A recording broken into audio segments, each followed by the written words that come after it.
This is the Energy and Climate Action Committee meeting for Monday, April 14th.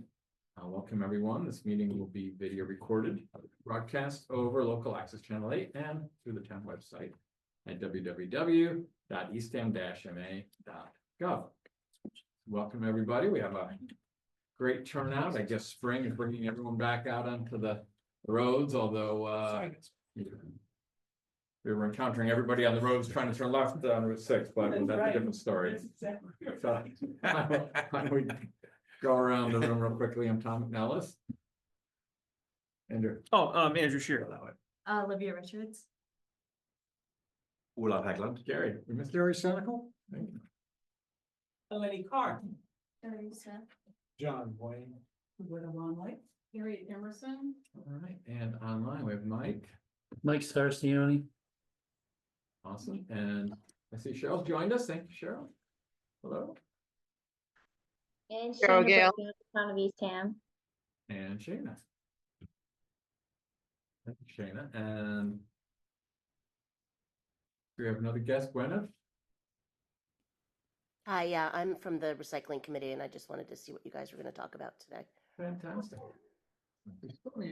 Hold on, I gotta figure out how to turn the sound up there just a tad. I don't know if there's a easy control there. We tried from the, right. Andrew tried from the middle Go here. back to my mixing days and I figure out how this thing works.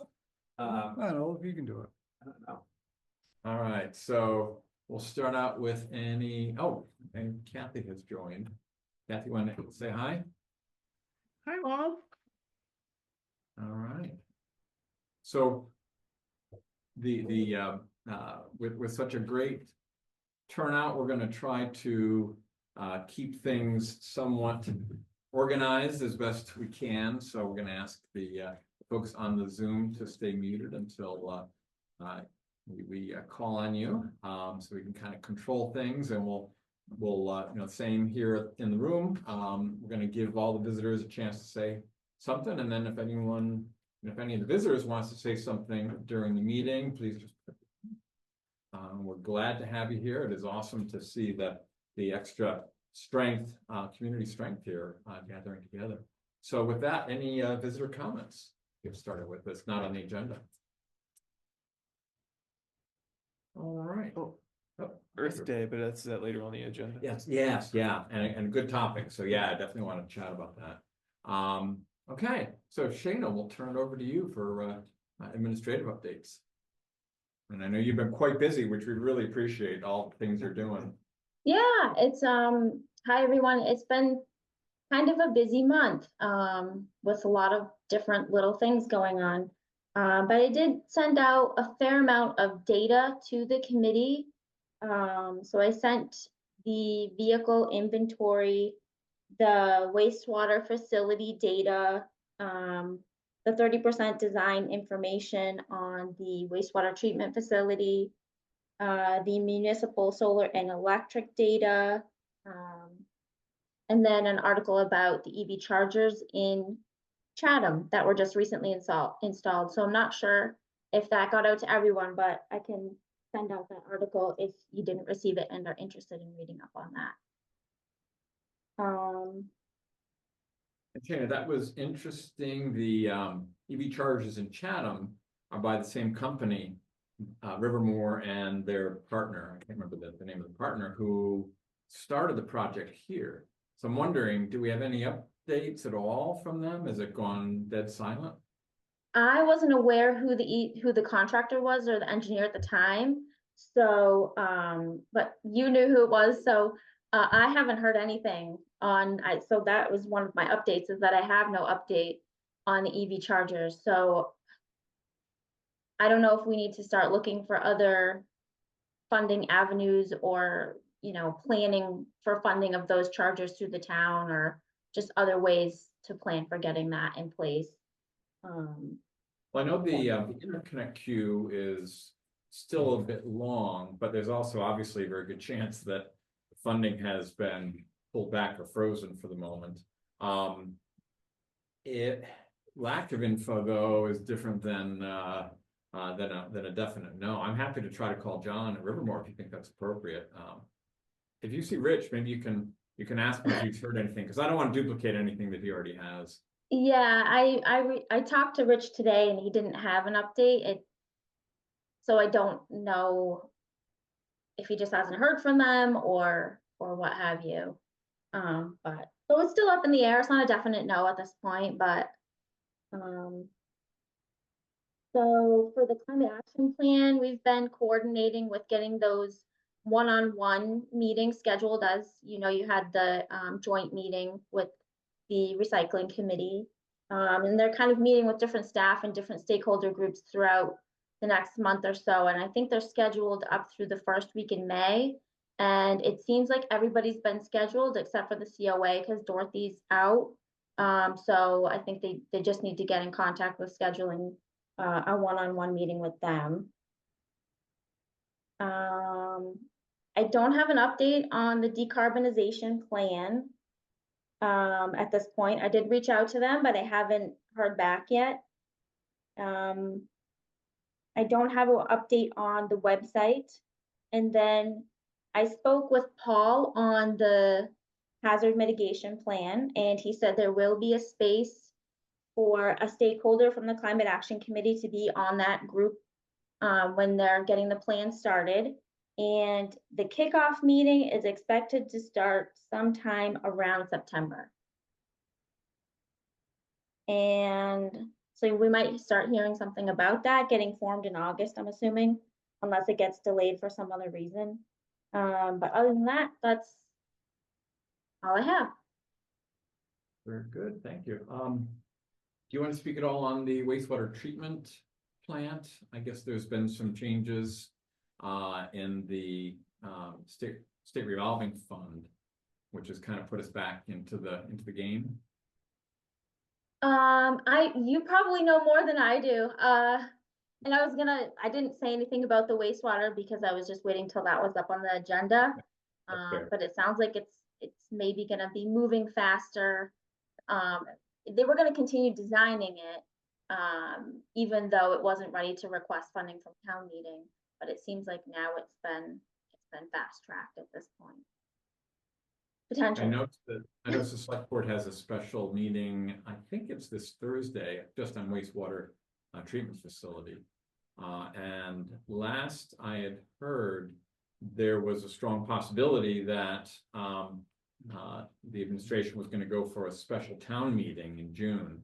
Because unfortunately, based on the delay in how the state treated the fund, we had to pull it from the May warrant. But the way things are moving, evidently we have to get in the queue, perhaps by the end of June. That's what I was, what some of the discussion was at the last capital projects meeting. So thus perhaps a June meeting.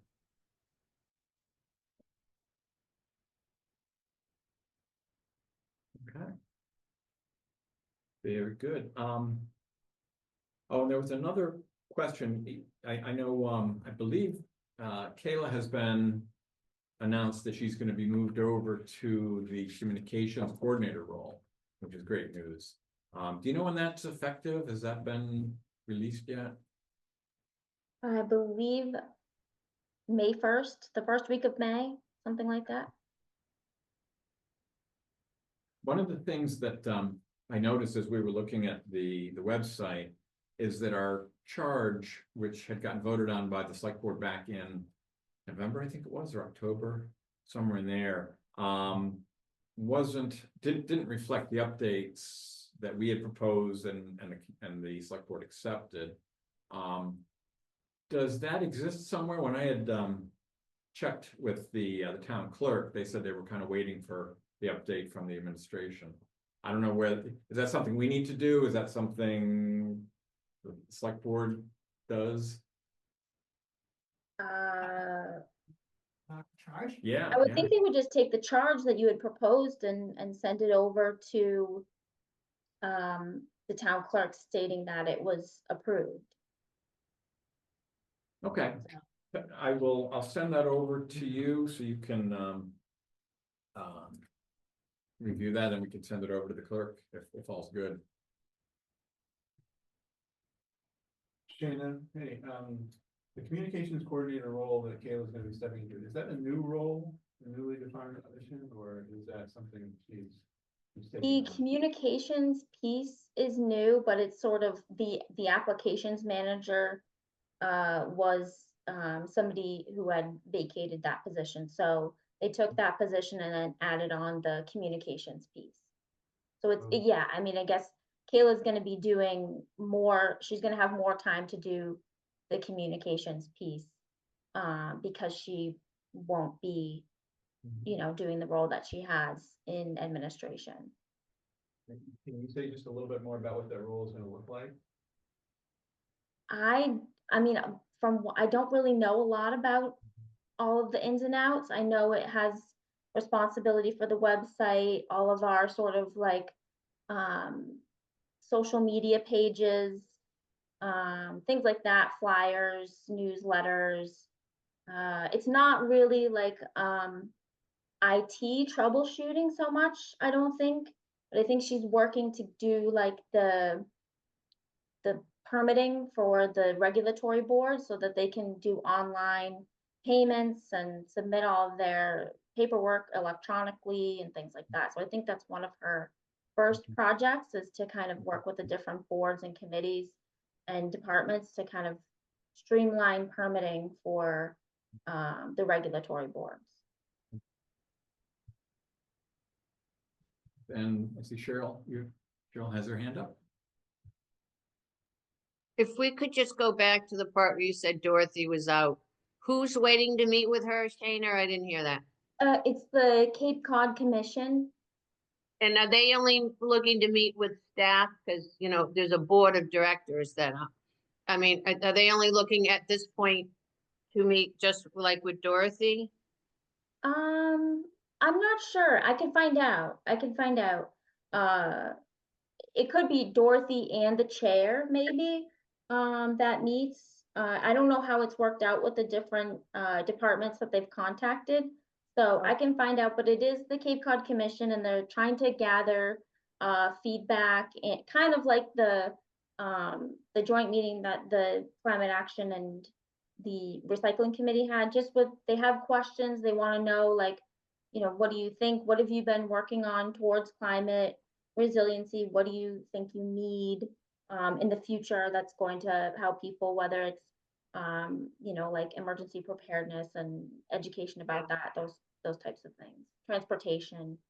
Well, I hope there's a way, and not just for our group, but we have a board that maybe within involved, is there other meetings they're having that isn't necessarily the general public, but other targeted groups?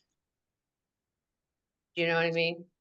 Yeah, they're definitely scheduled public outreach opportunities for, you know, whoever wants to go to contribute and offer feedback.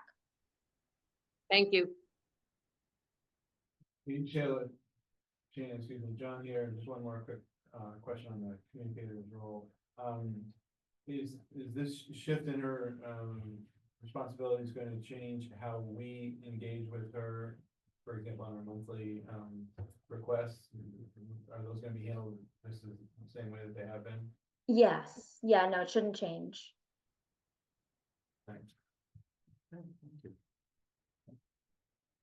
Very good. Next on the agenda is minutes, and you'll have the March 10th meeting minutes in your packet. You've had a chance to peruse that real quickly. Any questions on that? Any corrections? With that, make a motion to approve. All right, Roberta. Second. John second. Olaf second. Awesome. Doesn't matter who's. All in favor, approval. Aye. Opposed? I will note me as being abstained, please, Okay, since I wasn't at the March meeting.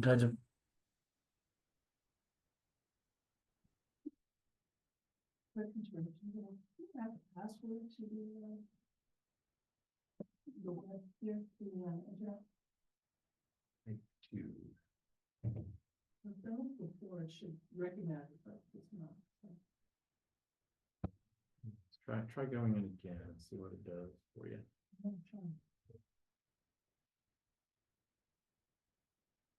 Well, while we're working that out, Don't worry about it, we'll just. the next up, we have a number of interesting things that have been worked and gonna be reported on by the work groups. And may have noticed I split out for discussion purposes the municipal energy, because there's a lot of interesting things rolling in that area. And also rolled out the wastewater treatment plant solar to discuss. But we'll start with the stationary energy group, John, and you have some good things you're working in the heat pump. Yeah, we got a couple of things to talk about here. And I'm sorry that Jack, our volunteer, isn't here because he's been spearheading a lot of the work on this, what we're referring to as a user guide for adopting a heat pump based system. It's a guide that's designed for homeowners, and in particular, we're targeting homeowners who are relying at present on oil for heating purposes. And we're trying to design a guide that is both concise and easily accessible, and also fills a gap between that we think currently exists. If you go out on the web and you search for a tool to help you decide whether, in fact, you should make this kind of a transition for your own home heating purposes, what you'll find is you've got several tools that are kind of high level, and are kind of designed to hand you off to a vendor.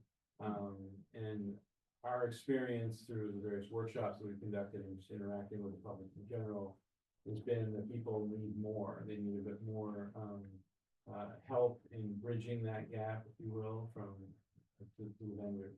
And so Jack has been working with support from our working group on developing something that is designed to do just that, that will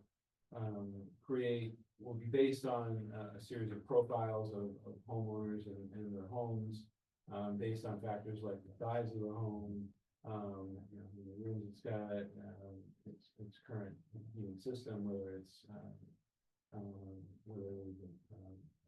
a ventilation system or, excuse me, I'm trying to think of Ducted system Ducted versus a system. mini split type system. Yeah, exactly. Yeah.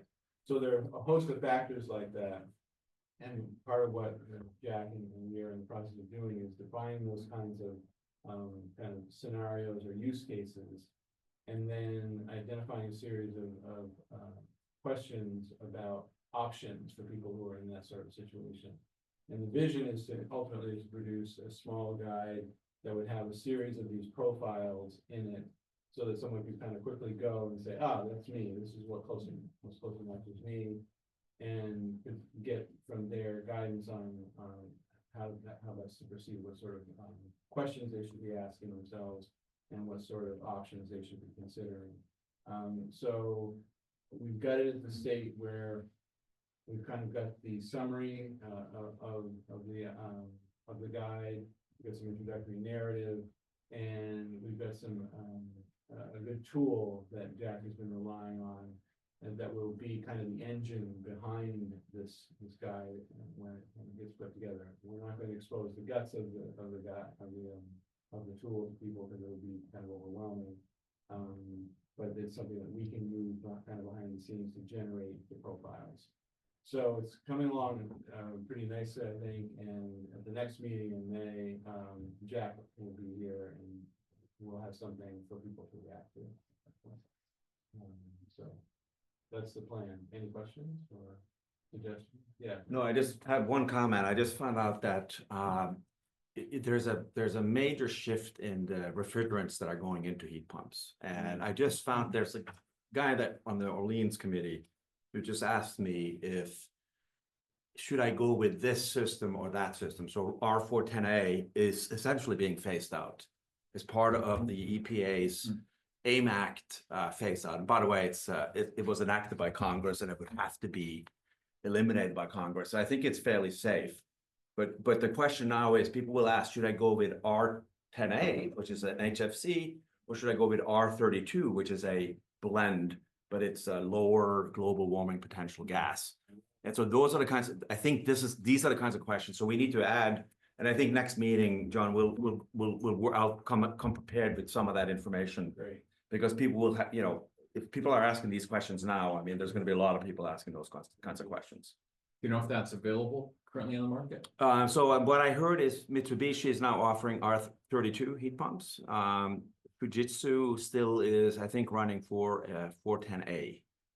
So so the question is really like, if I go with 410A, what's going to happen to the, it's being phased out. There's going to be scarcity, and the question is like, will people have stockpiles of this so that if you need to charge your system, or do I need to prepare for like a high cost of that in the future?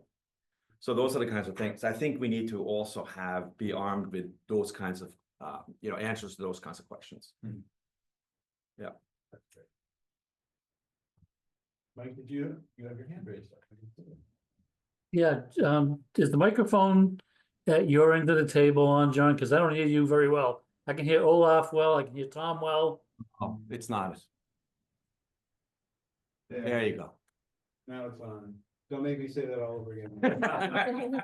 I couldn't hear Laney. I couldn't hear Laney No, either. anyway, you've been there. Seriously, do you have a question, or was that? No, I just Yeah, couldn't hear much of what you said, that's all. thank you. I Sorry. mean, I knew what you said, but that's about it. That's pretty good. I couldn't hear any of Lenny at all, whatever she was talking about. So, for stationary energy, that's one of two things that we've been focused Okay, on. we have one more question from Kathy.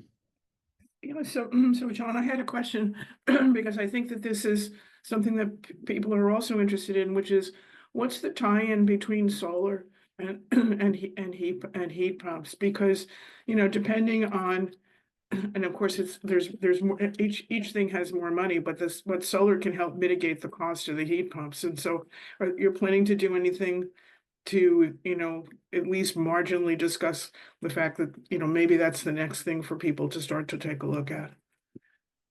Yeah, I think that's a good question, and I think it will be crystallized in the economics that we're coming up with. I mean, there's a lot of volatility in energy prices at this point in time, so I think it becomes ultimately an economic decision, whether or not it makes sense to sort of pair solar with heat pumps. And I'm not gonna, I have an opinion, but I still need to dig into some of the data to figure out exactly how that's gonna work out. But I do think that ultimately, before we started this stationary process, we looked at, does it make sense to start with solar, then go to heat pumps, or does it make sense to go with heat pumps? So you can figure out, I mean, I had a very small electricity bill, so it made no sense for me to, I'd have to project what my heat pumps are gonna be. But in a way, I think in hindsight, I think it would have been a good idea to have solar at the same time. The general thinking is that heat pumps first, solar next. And the reason being that is because the grid, even though it may use fossil fuels for generation, is still more efficient than people's home heating systems. So we're trying to get people off fossil fuels locally first, and then eventually transition to the solar to help support the energy production for that. But Mike, you agree that if with solar, you can kind of mitigate the price volatilities and things like that. Yeah, but again, Yeah. you're still burning fossil fuels. No, I know that. I know. So, Yeah. I mean, the reason I asked that question is because my son lives in Vermont, right? So a different climate story than the Cape, but maybe a more demanding one than the Cape, actually, from a heating point of view. And he did them simultaneously, and has had really good economic results from that. So I just thought, that's it's just a factor that ought to be, people should be made aware of in some capacity. I don't, I'm not deep dipped enough So to Kathy, be able to say how. you should know that Vermont is almost 100% renewable energy because it's mostly hydroelectric. So the heat pump would definitely be the first priority in Vermont. Right, well, he had oil, so, I mean, Right. he's kind of one of, I mean, he's one of the use cases that we're Yep. talking about here. Yep, absolutely. We're trying to get people off oil first. Yep. Right, That's the highest priority. yeah. And that's a great example because in Vermont, you have a colder climate than we It's have. much colder. It's a lot colder. Yeah. So the heat pumps are working, drawing a little bit more energy. The panels are doing well, obviously. You said he's doing well. We get a lot of concerns in here even about panels in Massachusetts versus panels, say, down in the south, deep south, that have, have a much quicker return on investment. So that's a great case to hear. But they actually are getting solar even when there's snow. I mean, it's like, so it's a variation on the theme that you guys are talking about. I mean, one outcome of our assessment on the heat pump side is that we have the information on energy. And so you can kind of, you can use that potentially to size your system. But I'm sure it'll be a question that comes up in our outreach process. Oh, definitely. Yeah. But that brings us to another piece that maybe we should mention at this point. There's a discussion on exploring, I'll say, some energy coaching down in Orleans for the Orleans Climate Action Network. And I know, Mike, you've been doing some locally, you've kind of engaged some of us to help out on some of that. And we'll be talking to Orleans tomorrow. The meeting is at 1 o'clock, I believe, if anyone's interested. And we'll see what they're thinking in terms of doing energy coaching. So would that be good, perhaps even like what they're doing, Tom? Well, I don't know what they're doing yet, so don't know what they're doing. It's a work in progress. We'll find out, yeah. Yeah, we can Okay. create some synergy. All right. Is that I guess my only question with this homeowner's guide is, I had originally thought that, Yeah. I know you were including heat pumps, which I think is great, but I also thought there was gonna be a piece about solar to help people with their, how they move forward on that. But I'm a little unclear whether you are including that or not. No, there will be a piece. There will be, of okay. Solar, effectively, or very generally.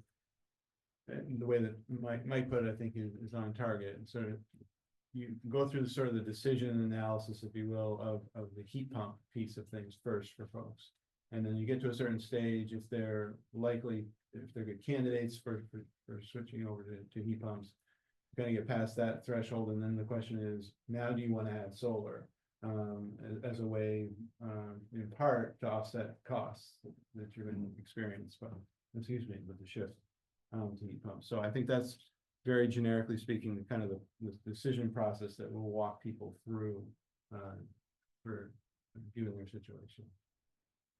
So, Very good. Next up, we'll talk about the wastewater treatment plant. So I will start sharing my screen here, although you have this in your packet. And the backdrop is, as you all know, the town has been marching towards wastewater treatment and sewers for some time now. Going through the planning stages, the initial thought was it would be on the warrant this next month. Unfortunately, as I mentioned and you probably heard, there's been issues with financing side of that, which seems to have been resolved in an interesting way, in that we've been pushed up the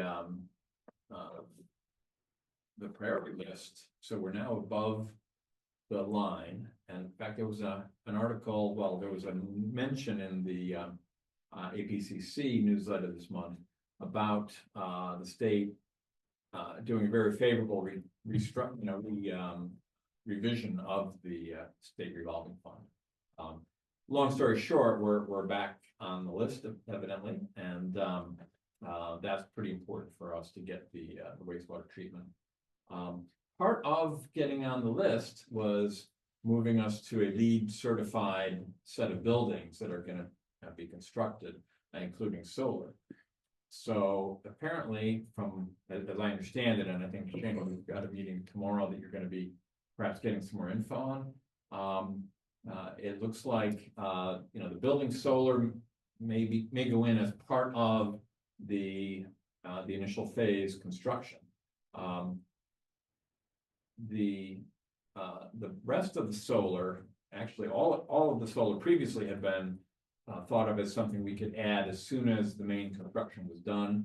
And I think what happens now, at least the way it's in my mind, is that the building solar will go in as they're talking about with the construction, and then any additional solar, such as ground-based or canopy solar, will come in later. What we'd like to do, been working with, getting some guidance from Shana on doing a recommendation memo, and you'll see some of the outline on the screen, but essentially the gold standard would be to offset all of the energy needs of this plant, which is some 600 and some thousand kilowatt hours. So it's a pretty hefty power draw for us. I think we'd obviously like to be able to take advantage of any constructions going on down at the DPW where it's going in, any cleared areas, and get solar installed. Rich has indicated that he's very interested in making it solar ready as best he can. And so the recommendations would be having recommendations in front of the committee that is putting the plans together and working with the town and working with the both of whom are working with the design engineers to have recommendations in place. Mike, you have a question? So I was just going to comment that the existing layout as shown and the numbers that Apex put forward aren't consistent, in my opinion, with respect to solar production. I agree. All right, so at a minimum, they have to rotate the two new buildings so that the primary roof space faces south versus the way they've got the buildings oriented now. So, I mean, yeah, so that's part of, I think, where we want to take a look at this and put forth some recommendations.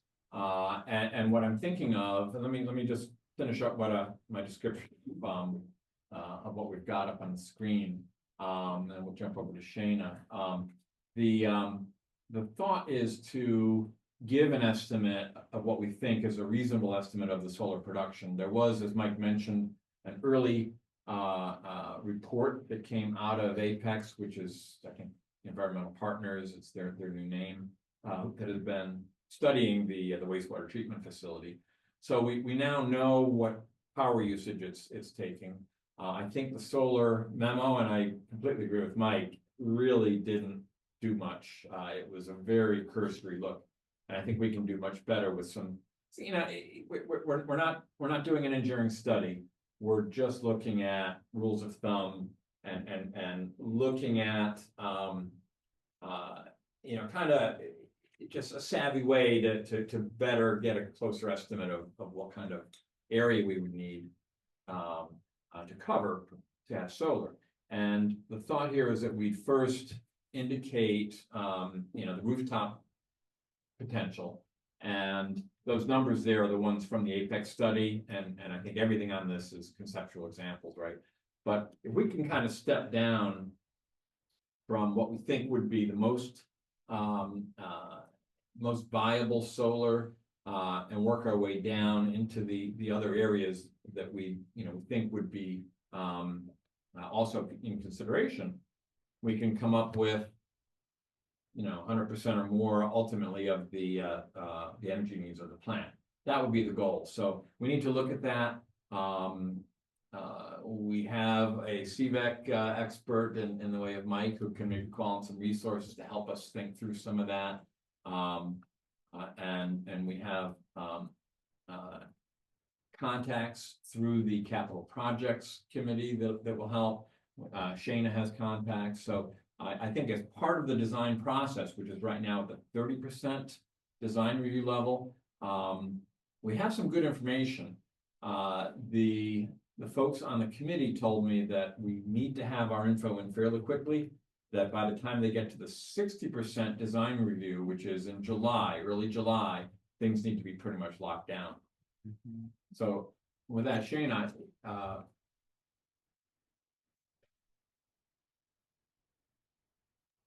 Yeah, so I spoke with Rich today and he indicated to me that the building will not be constructed with solar and that, you know, focusing on, I mean, I guess I would recommend focusing on the building itself and making sure that it's oriented and has the correct materials. I don't know if you had any meetings with Orleans and got any lessons learned from them.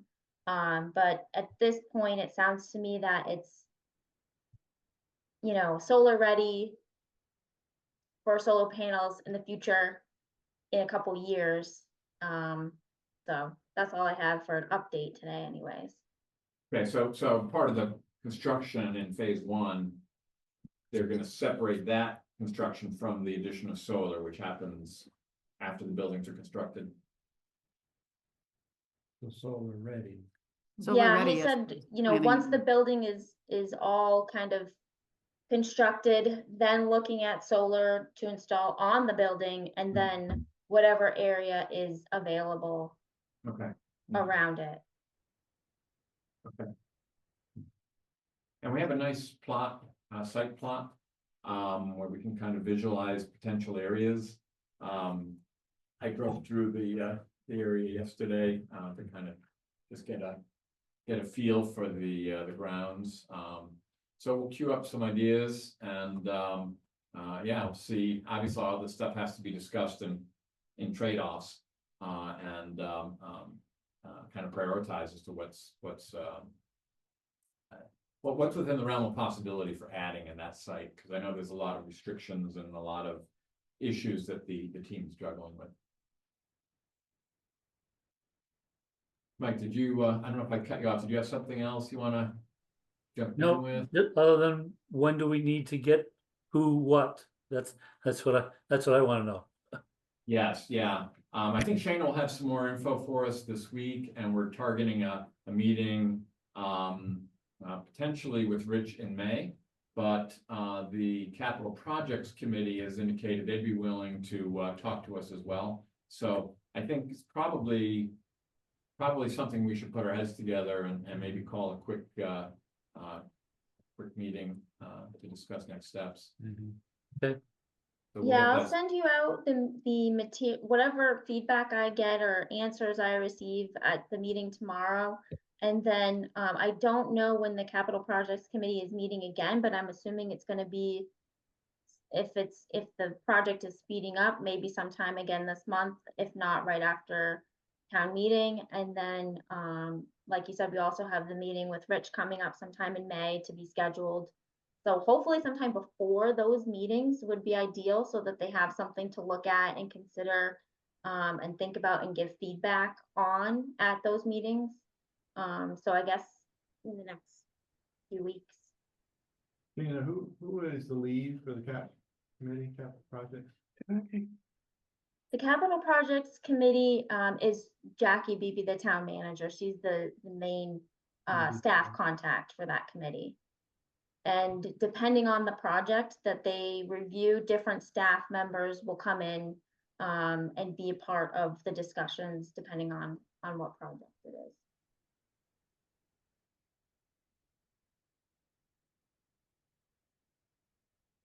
Very good. So a lot of interesting things happening there. So I'm glad we're able to jump into this. Next is the municipal energy efficiency, and Roberta, do you want to talk through what we know, what we've learned, and where we think of going next? Are we talking about climate leader designation? Well, What it's are we climate talking about? leader, and we know the grant is coming up in the fall, right? So those are Right. two key things to think about. Right. Well, I guess I can just summarize what my understanding is at this point. It appears that the town has completed its HVAC project with the fire department. That was funded a great deal by the Green Communities Designation Grant. When Eastham became a green community, 2 or 3 years ago, part of becoming designated is you get a grant. Designated, it's that you don't have to, it's not competitive. And that is really what paid for the fire department's HVAC. Apparently that system is being, that project is being wrapped up, the paperwork with the state and so on, and that's got to be closed out. And I understand that it will be this year. This spring and summer. You have to do that in order to apply for more money from the state for the Green Communities Fund, which my understanding is the town would like to do that in the fall, relating to the HVAC for both the police department and the town hall. Is that correct? Possibly. Yes. Possibly. Right. The competitive grants are up to $250,000. So my understanding is that Rich and his department is working with Rise Engineering to come up with costs. And so if all goes according to plan, the town expects to move forward in applying for that competitive grant, which does not mean we will get it, but it's a shot. So. And I think the jury's still out on whether the 250K can cover both buildings. Correct. And the town has Right, to make a because- decision on which is the Right, priority. exactly, which one because the goes costs first. haven't been Yeah. determined yet. But it's positive because the town's moving forward to utilizing the money that's available from the state, so. And I guess I could touch lightly on the climate leader designation. We've talked about that here before, which is a new program with the Department of Energy Resources, separate from Green Communities. Green Communities focuses on energy efficiency in municipal buildings and so on. The climate designation is all about decarbonization. So if a town can become a climate leader by meeting certain criteria, it can be eligible for actually much larger grants. My understanding is up to $1 million for decarbonizing municipal property. So that's well worth it in my view. And I know that Eastham has managed to already complete the criteria, several of the criteria required, but there's two things that are kind of outstanding. One is a roadmap, a decarbonization roadmap, which we are getting help with from a consultant to produce, and Shana has been directing that. And then the second piece is to renew a fleet policy for the town that commits the town to zero energy vehicles on a kind of a basis where when vehicles need to be replaced, there's a kind of a hierarchy in determining what you choose in terms of zero energy vehicles. Your first choice would probably be electric, hybrid, depending on what your needs are. But anyway, you commit to that. The important thing is you commit to that. So those are the two things that are outstanding, and hopefully we'll get there this year. Yeah. And to be able to apply then to become a climate leader. Yes, yes. And we had a meeting with Laura Selmer down at Cape Light Compact, which I thought was very, very interesting, very helpful. Turns out that Laura Selmer's on a grant from the state called REPA grant to support the towns on the Cape. So we can use her as part of the Green Communities process.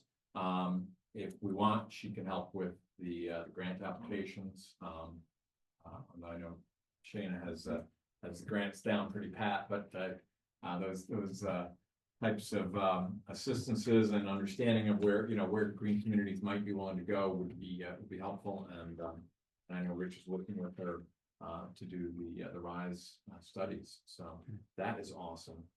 I think the timeline would typically October, I think we saw the last time for the fall grant. It hasn't come out yet, but September, it's expected to October, be, something yeah. there. So soon, once the data on RISE comes out, that decision can be made. I'd sure like to figure out, and I guess part of the meeting, Shana, maybe we could talk about in May, is how can the Energy and Climate Committee, now that we have the energy applied to our charter, how can we help? So figuring out that process, since that's a fairly new thing, and since Green Communities has been kind of on a, I don't want to say autopilot, but you know, it had the one grant earlier and we couldn't apply to the next grant. We closed out that first grant, so, now we have an opportunity maybe to assist, and look at options for the town. Tom, quick question. So, Roberta, I think you said this, and forgive me for missing it if you did, but the two things that are outstanding that we still need to qualify, the roadmap and the zero energy, fleet. Yeah, Yeah, policy, a town Policy, policy. Yes, okay. it's a written policy. all right. And the state actually produces a nice model for that, but it's pretty straightforward. Okay. It's just a matter of working. Well, we've been interacting with Shana on this to see what might be the best method for getting that through Okay. acceptance by the town. And so what, broadly speaking, is the deadline or the milestone that we're hoping to hit to complete those last two pieces of the puzzle? Well, the state has a June 30th deadline to apply as a climate leader. And it would be wonderful if we could meet that. June 30? If, yes, then I believe the next deadline is December 31st. I don't quote me, but I think the next opportunity to apply is 6 months later. It's on a kind of a rolling basis. They're just encouraging communities to go through this process in whatever time scale they have to do it. And so obviously, if the town could manage June 30th, we'd be designated, we'd be really, really high up on the queue for applying for some pretty important grants. So, Pretty good size, right? Yeah. For about $1 million, which can include renewable energy, which is Yes. exciting. Quick question, if any of those grants included federal funding? no, they're through the They're all state state, they're Yeah. all state Mhm. funding, okay. Yeah. Comforting. for now. All right. Any other questions on Green Communities? See, one other question on that is who actually does the application? The town? Maybe Shana. Yeah. We haven't heard on the decarbonization plan. I would think there would need to be some sort of a review process of the draft. I have no idea what it's going to look like. Right. So that could cut into the timing a little bit now that we're in mid-April, but I guess we'll see what they say when they get back to us. Right. They've been kind of dragging their heels a little bit. Yeah, but just kind of check. not in contact. Yeah. We'll see, I guess. Very good, very exciting. All right, next up on the agenda, transportation. Mike, you want to talk a little bit about what you're thinking there? Yeah, there's three major things that we need to look at. One is first, trying to assess the usage scenarios in each of the respective towns. So what I've done is try to gather a group from Wellfleet, Orleans, ourselves, and so far been unsuccessful in getting a rep from Truro. But first, we're trying to identify where the vehicle usage resides. In other words, what emissions are being caused by using vehicles for what? Because as I mentioned previously, we are considered a food island. Well, we're not just a food island, we're a food and services island. And we use our vehicles to do pretty much everything, unfortunately. We have to drive to go to the store, we have to drive to go to the pharmacy, we have to drive to do some shopping, we have to drive to get to the restaurants, drive to the beaches, drive to go biking in some cases, and then there's a whole bunch of people that just drive right through. Okay, so first trying to quantify who are the culprits when you look at the emissions. What's driving the emissions for vehicle usage? So during peak season and then off season. So try to do that. And then besides that, what potential changes can folks make to try to minimize what they do? Are there better ride share opportunities? And will those ride share opportunities provide zero emissions transportation? Can we expand the shuttle service to incorporate more than just the National Seashore beaches? And would that be with RTA or somebody else? And the last thing is what changes can be made if recreation in the beaches, I'll just argue, are driving transportation usage and emissions. What change are people willing to make to try to minimize that? And the example I give is for those who visit resorts, when you go to a resort and you go to the beach, you don't have to bring your umbrella, you don't have to bring your chair, you don't have to bring food, because all that stuff is provided for you. So it minimizes what you have to carry, so you don't need the big vehicle to load everybody in with all the stuff to bring it to the beach and then return home. You know, so if you had food trucks at the beaches, if you had chairs for use, if you had umbrellas for use, you know, and all that stuff was available to you, you know, would you bike more? Would you walk more? Would you take shared shuttle service more? And do people have an appetite for that? And are they willing enough to make changes in lifestyle to, you know, help with climate change? So, you know, so we'll try to assess things like that. Mike, you know, Mike, as you were talking about that, what I was thinking is people are pretty much okay with taking the shuttle to Coast Guard Beach, right? You know, maybe they prefer to drive, but you know, people kind of get their act together, load their stuff on the shuttle and just do it, right? I mean, you know, the thing that I think we could do in Eastham Eastham has a lot of beaches, right? And they have limited parking. And that's frustrating, you know, putting shuttles into, you know, even a couple of those beaches could cut down a lot of traffic. Of course, you'd have to have a place for people to park their cars to get the shuttle, which is another issue, but.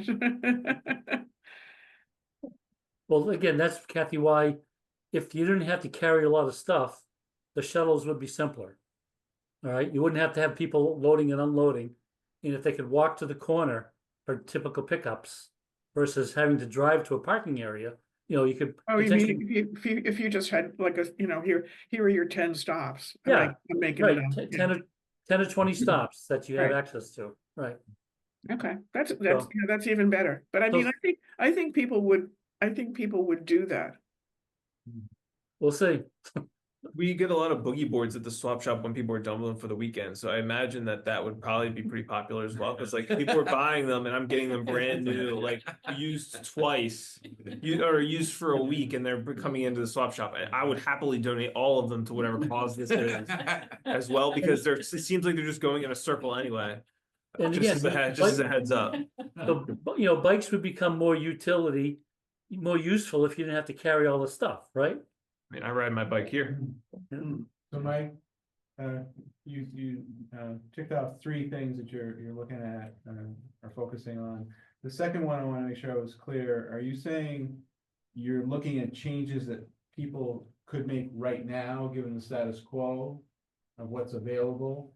Yeah, obviously, you know, if we keep the status quo, but we'd like everybody to buy electric vehicles, right? But that's not going to happen. All right. So what other changes can people make to reduce our pollution and carbon footprint, emissions footprint, by getting other forms of transportation or changing the way they recreate? You know, things that they could do tomorrow if they just chose to do it. Yeah. Right. Versus the third thing that you're looking at, which is if we could change the world, change the options that are available to people, we could maybe have an impact that way. So how are you going to find out what people want? Again, we're gonna have to use the survey tool. And have to ask folks, you know, what, you know, we got to collect the data first, right? So we have we have to show people where the arm twisting is needed. All right. So what's causing the major pollution? If we have 40,000 vehicles a day driving through Eastham, and 10,000 of those are local, going to beaches and or bike trails and or wherever, all right, the other 30,000, there's not much we can do about. All right, not much we can do about. You know, so I want to make sure we're quantifying the problem, right? So what are we doing within the town itself versus how are we being affected by us being a thoroughfare for the adjacent towns? Kathy, is this something that your organization would be interested in asking its members about? Say it again, John. I was asking Kathy. Oh, Kathy, can you hear me? I'm sorry, can you repeat that, John? I was just wondering if this is something that you, the Perta would be interested in asking its members about. I mean, And we would certainly participate. I think there were, you know, we have a lot of part-time residents in our organization. Some of whom rent their homes, some of whom do not. It's just a matter, I was gonna kind of go back to Mike on this one and just say, like, what's the timing that you're thinking about from a survey point of view? I don't know, Kathy, this year. Okay, all right. I mean, as long as you're not thinking that you're gonna do it by June, I'm making, No. okay, No. all right. Yes, I think we can get you some help on that. We also have emails for 1,100 part-time residents. But we'll try to couple in the adjacent towns as well, so. Right, I mean, so to that point, you know, there's an organization that's probably been in existence for about a year now, which is the set of part-time resident organizations across the Outer Cape, which includes Eastham, Wellfleet, Truro, Provincetown, and Brewster, which is maybe not that relevant for this discussion, but you know, to your point, there might be something we could do with them as well. Good. Thanks. Mike, I was gonna say, as a proxy for vehicle counts, for the people who are going to, like, during the summer when they have to pay to park at the beaches, that could be a proxy from the town, like how many vehicles by number of people who are paying, so that's your vehicle count, at least while we're collecting fees. The shuttle, I don't know if they count, you know, the cars, but maybe the town could help. So once again, just the fees collected from cars, and that's your vehicle count during those months when fees are collected. And then also maybe there's a way to count cars at the shuttle parking lot as well. And maybe there's a way to survey those people, but at least know, well, how many cars are going to the beaches during these months. Then Yeah, I would think, Carrie, the DPW, based on receipts for the season, should be able to tell us how many cars are parking at the beaches. Right. And then I would think the National Seashore would kind of know similarly what's, you know, who's parking at the lot and for Coast Guard as well as Nassau Light. So that's how many drivers or cars whose behavior we can potentially. Yeah. And the change out, you know, day to day and hour to hour and month to month. So it's again, it's a lot of data gathering in order to be able to convince folks what the problem is. We got to put numbers. I believe we got to put numbers in front of them. So it's not, we're not just arm waving. Well, so I think one of the things we're asking is for a sticker office to see if they have the data on who's buying stickers, right? I think that's a great idea. I don't know if the National Seashore has any of that data, though. You just drive up and you pay the money and off you go, right? I was gonna suggest that we maybe reach out to the Volpe Center. Are you familiar with the National Transportation System Center in Cambridge? It's an arm of the DOT. I used to work there actually, and they've done a lot of work with the Park Service. And they probably would either have very good data or know where to get it. So. Okay. I mean, I would hope that the national park has, again, a vehicle pass receipts. You know, because I would think there's probably the majority of the people that are parking at the National Seashore parking areas are not East End residents. So they have to get a pass, right? No, you just give them the money and you go. Well, I did it for many years before I lived here. All right, well, then they should have receipts on parking. They should know, you know, what they've got. They got cash. Yeah. I'm not They got. really wanting to give that up either. But you know, we could potentially do you know, surveys. If we could design a you know, some sort of a sampling, we could walk through the parking lot some summer day and just do a count. If we can figure out how to make it statistically significant. So that's an idea. Yeah. I just want to make sure I understand the whole objective of this is to be able to establish what is happening and then to recommend that people don't drive to the beach, they drive to another area. And Ideally, no. Ideally, they don't drive anywhere. Ideally, they walk or bike to an area where they pick up. Ideally, Right. Right. Otherwise, it doesn't make sense. Town of Eastham's not that big. Driving to the beach versus driving to a lot to pick up a shuttle is not all that different. Or you could get the town to raise its speeds at the parking lots, which might encourage people to yeah. Probably So- wouldn't, but I also think the big question is, what's the gain? We're talking about what the problem is, but, you know, if I spend my 2-week vacation making the effort to get a shuttle or biking to the beach and renting an umbrella or whatever, however that's gonna work. Usually when people go on vacation, they're like, screw it, I'm gonna drink as much as I want, I'm gonna order the most expensive thing I want, and I have block strolls every day. I am not getting on a shuttle to go on to the beach. You know, I might get on a shuttle because I'm in Eastham, right? And actually, I bike to the beach anyway, but still. Shouldn't they be drink? If we could say, for every trip that you avoid, this is the positive impact. Rather than, you know, this is the totality of the problem, because I don't know that that'll be particularly persuasive to the average vacationer. you We know. did just say they were drinking though, so they shouldn't really be drinking. So, I mean, maybe there's, enforcing the law heavily on the people who aren't from. But Elaine, that's exactly what I said. Yeah, I mean, It's the extravagance It's of hard. vacation. could be harder. I don't know, I've never gone on a vacation, to be honest with you. We got 2 raised hands. Yes, so Shane. Cheryl, I think you were up 2 different first. people.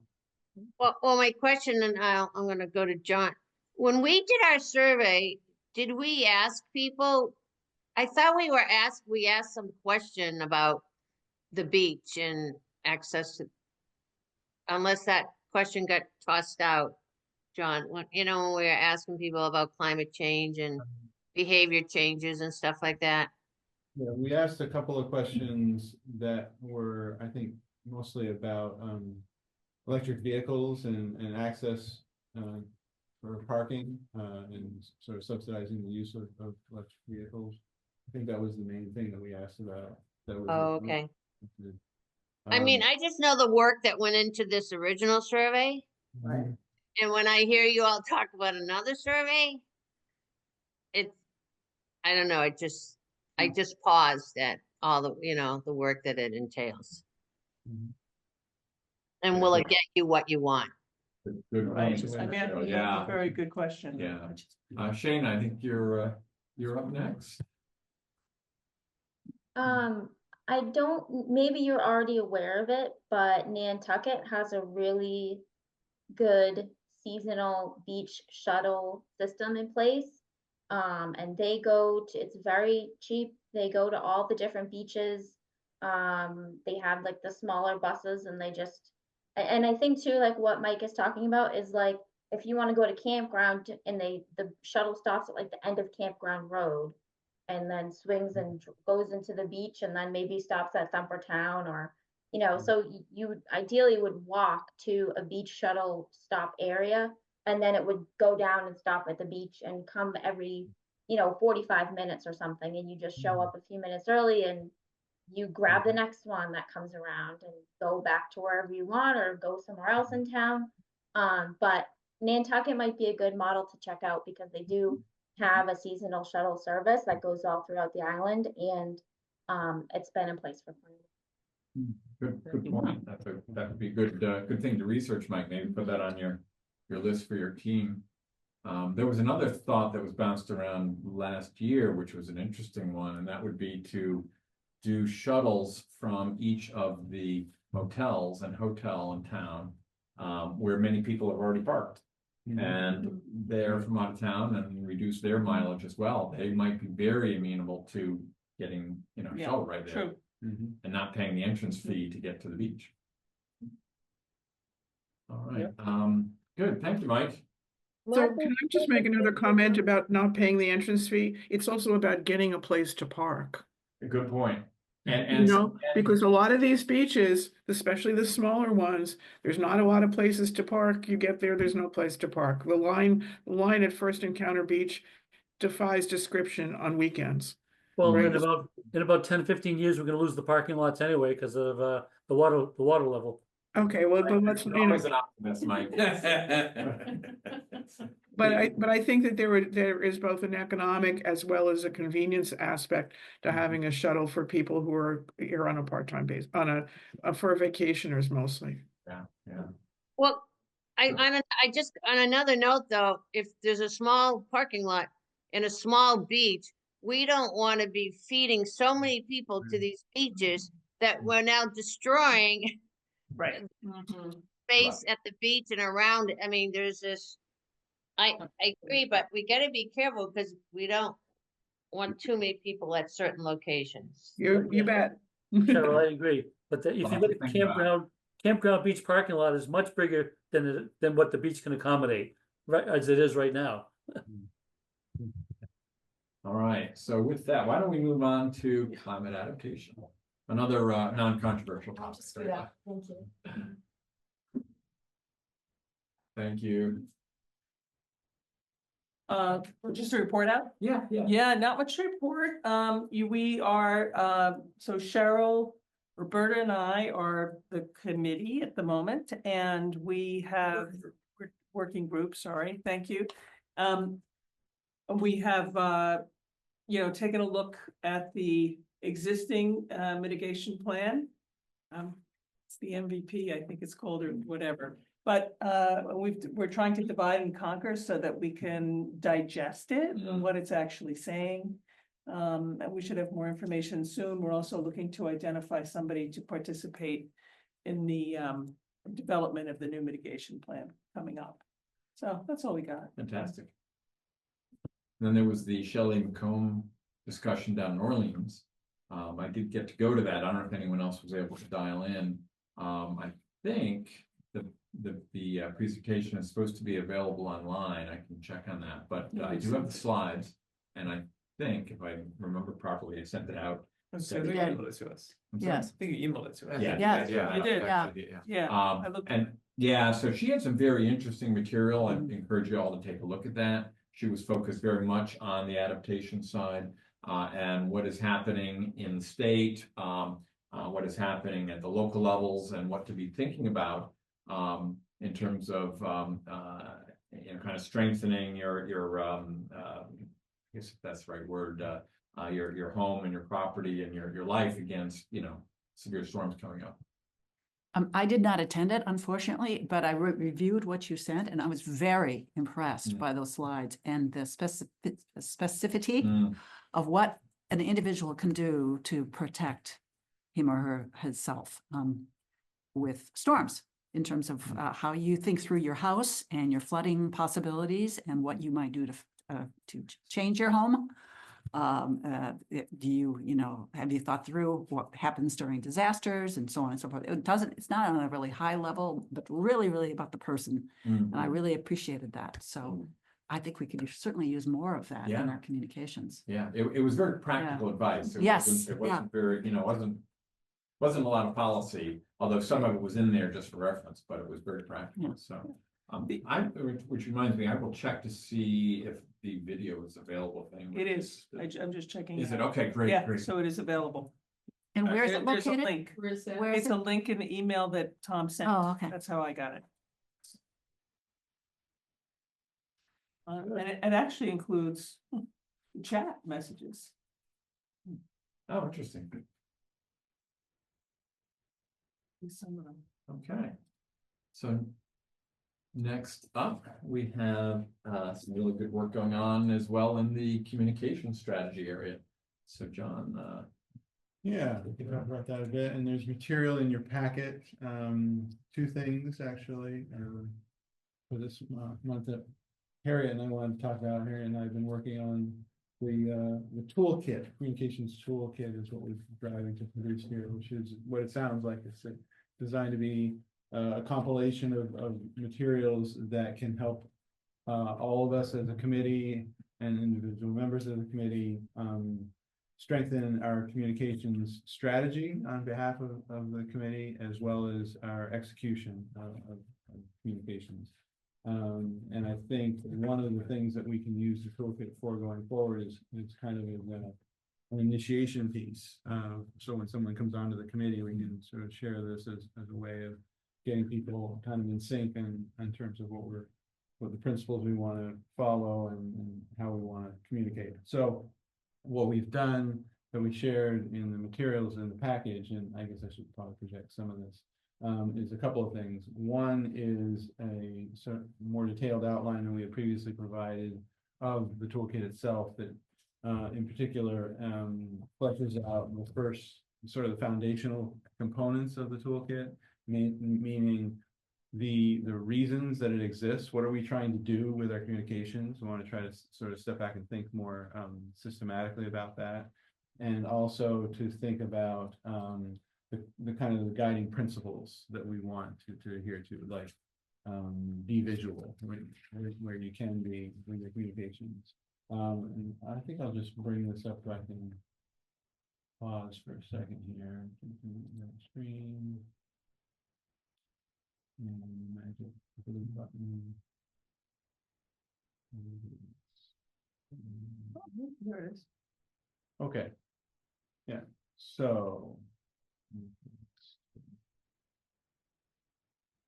I don't know how that is for people's eyesight out there. Is that readable? Legible enough? Maybe you can make it a tad, Readable? tad larger. Two tabs. All right. So this text is really just for people's information in the packet. We want to focus for today on the sort of foundational elements. Tom, how much time do you want to leave for this? You said 15, but we're ahead of schedule, so I can get 20. Half an hour it is. All right. No. So Keep it tight. so we're interested in feedback, in particular on these first couple of sections. Each section is less than a page. So needs and purposes is what it sounds like. Harriet and I spent some time kind of thinking through what is it that we're trying to achieve. We're trying to achieve the mission of assisting the town, proactive provision of information, increasing awareness of the committee, and so forth. I won't read through all of these. Hopefully people had a chance to at least glance through them before the meeting. And we're interested in people's reactions to the committee's reactions to this section. Is this valuable to have as a section in something like the toolkit? And if so, are these the things that stand out to you as these are good things to have up front in a resource like this? And of course, is there anything missing that you would expect to see at this stage? Excuse me, Roberta. I think you've covered an awful lot of positive things. It does provide an opportunity for the community to get its information out there. But I think what might, and maybe it's there, but I'm not really seeing it. I think there is a real opportunity to, when communicating with people, particularly online, is to allow them to act in some way. And so part of our communication strategy is to get people to act towards climate action. And what can we do in our communications that's making that happen? It might be, here's the link to this webinar that's coming up. Here's the link to this event that's coming up. Here's a link to where you can find out about how you can decarbonize your home, that kind of thing. Just so that there's much more interaction, not just sending out to people, but also getting them to come to us or to the sources that we're looking for them to interact with. That's good. And even perhaps even to think through about how we use our web page and what ways can we get people to come to us instead of, just always out there, sending and not receiving. Yeah. And I don't know if we talked about this last time, but do we have an event calendar, like upcoming events that may not necessarily just be East End, it could be Orleans, could be Trevor or whatever. I mean, like sort of like places where people can go and learn more. That's one of the components that we are going to populate. Harriet has drafted a template for that. And we started thinking about what would go into it. But yes, that's one of the key resources.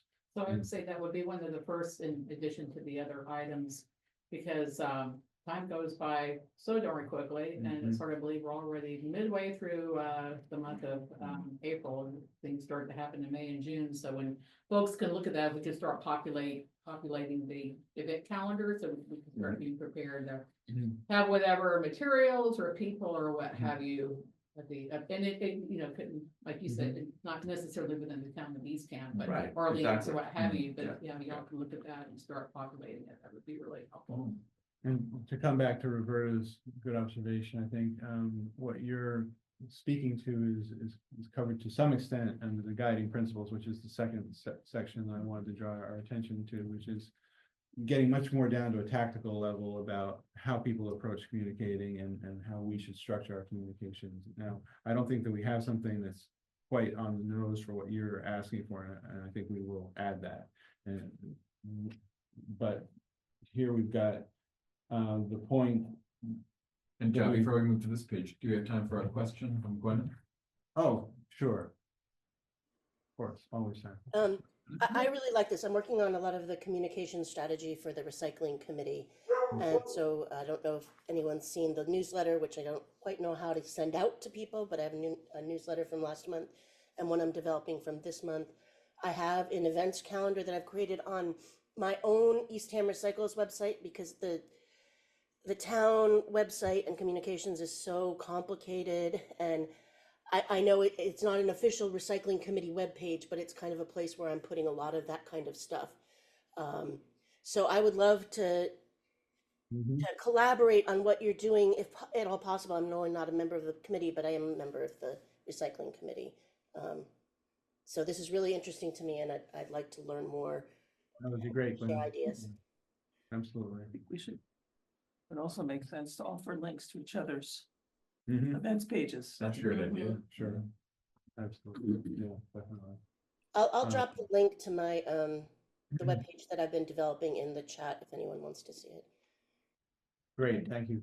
And I didn't, in advancing to the next page, I didn't mean to sort of bypass this entirely or say no questions to be asked, but just to sort of make clear to people what we are covering in the discussion today. We've got that initial section, and then this one, which, as I was saying, is kind of more tactical and is kind of down to principles of, you know, meet your audience where they are, strive for a connection. Altogether, I think part of what we're arguing for here relates to something that Roberta said, which is you're not necessarily driving communication at people, like trying to shake them and convince them all the time, but think of it more as a conversation, as a dialogue. And in good dialogue and good conversation, you're listening a lot of times to what people are saying and trying to really hear them, and in particular hearing some of the reasons that people aren't comfortable talking about climate change because it's frightening, or they feel like they don't know a lot, etc. So bringing these principles to bear and how we approach and the way that we communicate is going to be very important, we think. And I think we can add to that list of, we scan sort of a number of different sources to identify best practices specifically for communicating about climate change, and called from that this set of 7. And I think we should add or modify this to speak to your point, to something that one of the principles being in anything that we use for communicating, we want to end with some sort of an impact, some sort of an action that people can take. That encourages them to take action and provides some sort of a signal for how to do that. I mean, that's The next step. Yeah, the next step.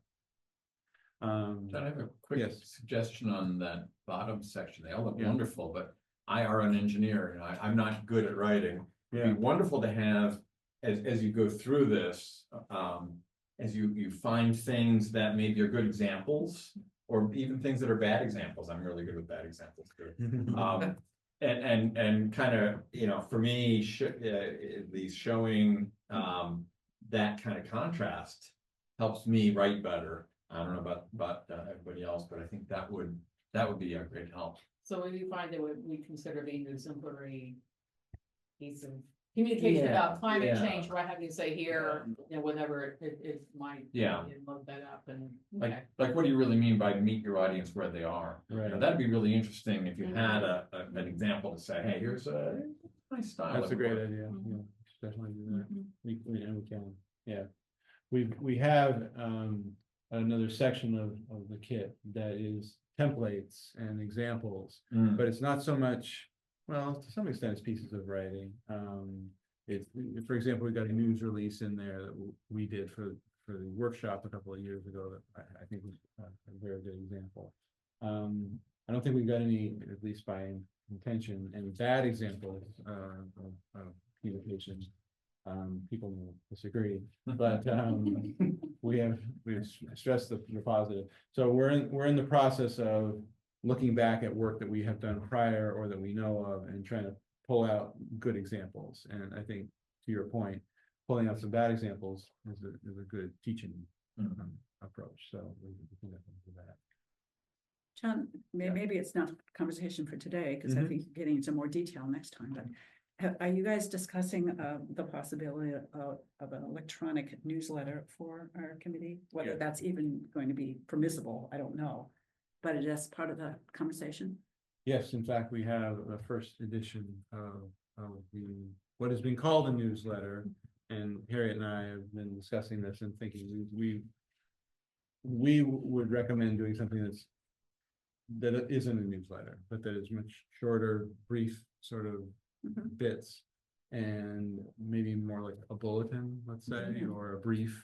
And we've developed a first edition of something like that, which is also in the packet today.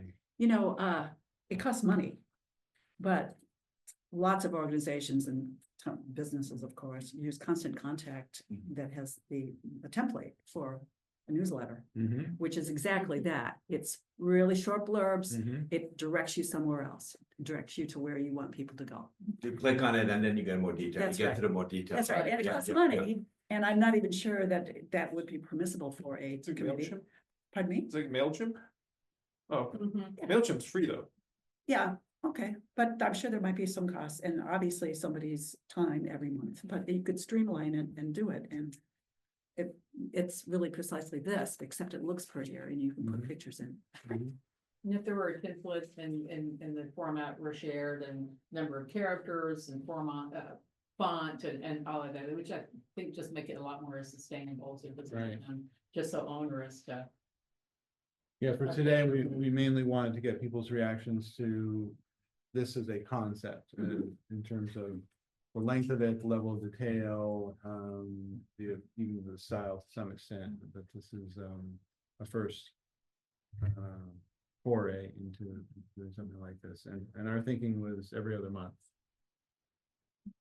I think we have a question from Shana. Yes, Shana.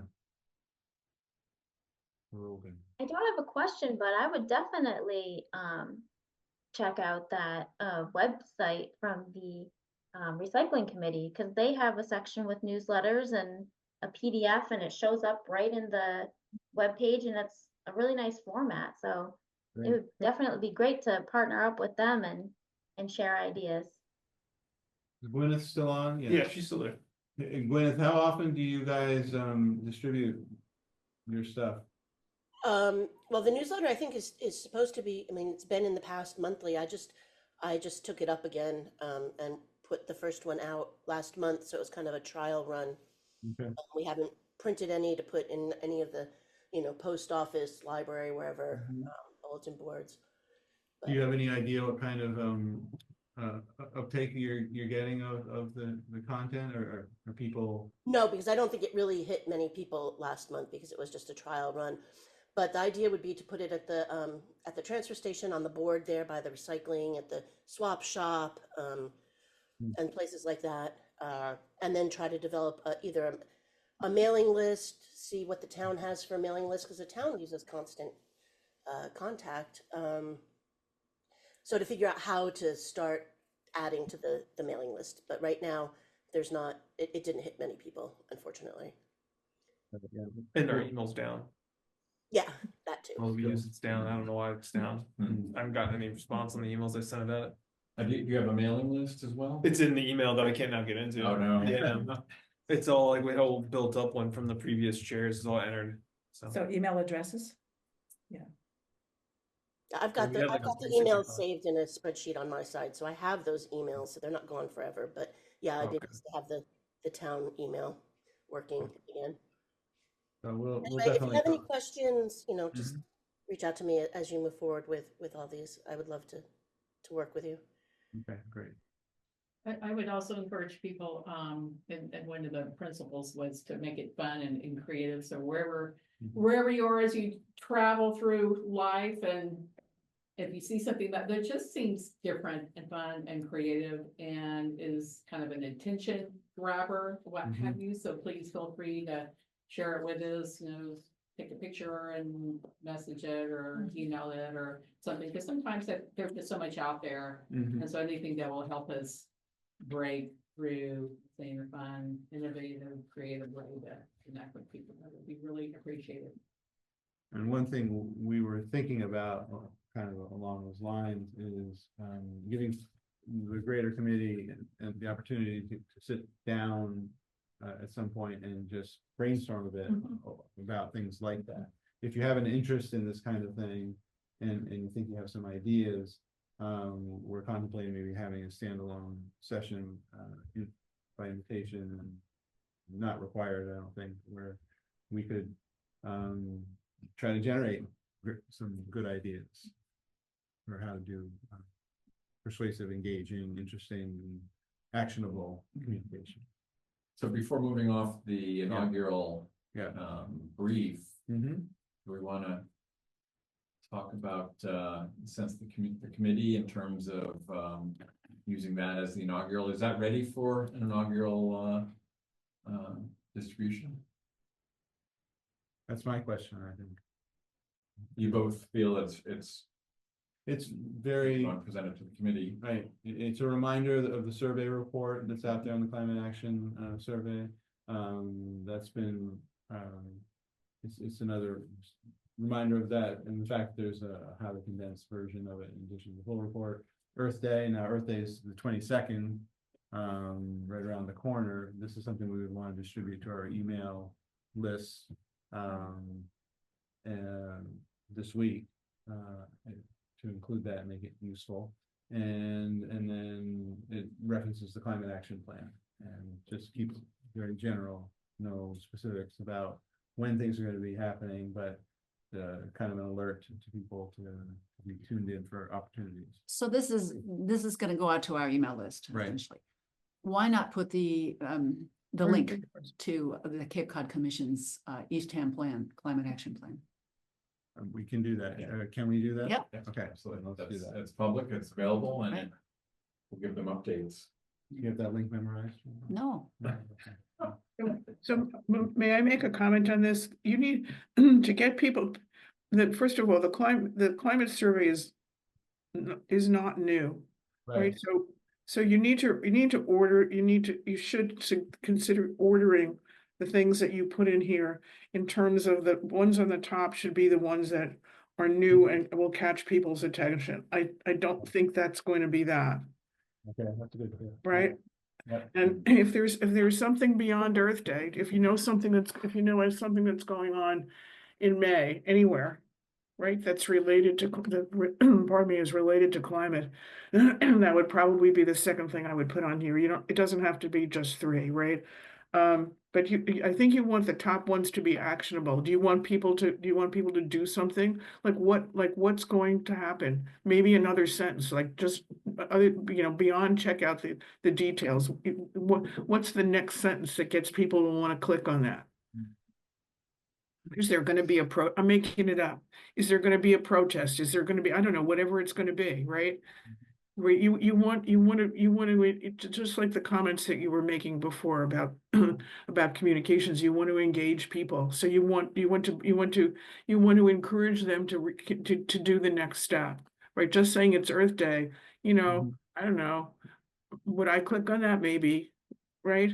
I mean, so I think you need to, I hate to say, it needs to be a little jazzier. You need to bring people into it in a way that makes them want to click.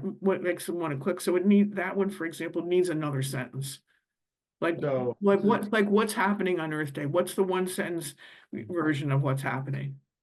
Yeah, thank you, Kathy. That's great. And this is part of the reason why we wanted to bring it for the committee today. People around the table or out there know of anything in particular that you think is worth highlighting that's happening in the next month or two. Would love to hear it. And the other point I was making,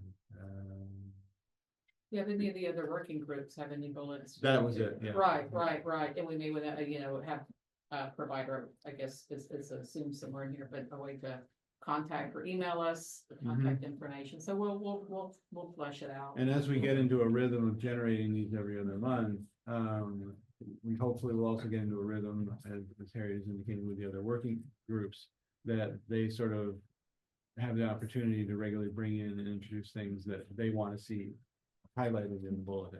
That's part of what we want to be doing as well.